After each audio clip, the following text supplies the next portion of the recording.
բանկերի EBRD-ի, ADB-ի, ֆինանսական վերահսկողական կորպորացիայի ներկայացուցիչներին պաշտոնական եւ այդ մասին արդեն պաշտոնապես զրույց ենք ունեցել, ես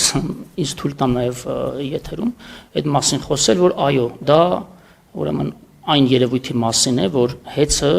100%-ով գրավադրված լինելով միջազգային բանկերում եւ ունենալով վերջիններիս նկատմամբ շուրջ 116 միլիոն ամերիկյան դոլարի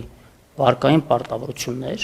պայմանագրային պարտավորություն ուներ որևէ տեսակի երաշխավորություն, գրավ, այլ վարկային միջոցներ ներգրավելու պարագայում թույլտվություն ստանալ վերջիններից, այդ թվում նաև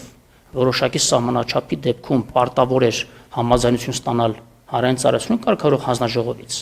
իսկ որոշակի սահմանաչափի նույնիսկ դեպքում օրենքի իմպերատիվ պահանջով նաև պարտավոր էր կառավարության համաձայնություն ստանալ։ Եվ ահա հեծի կառավարիչները եւ տնօրենների խորհուրդը վերջինիս որոշումներով 9 տարվա մեջ շուրջ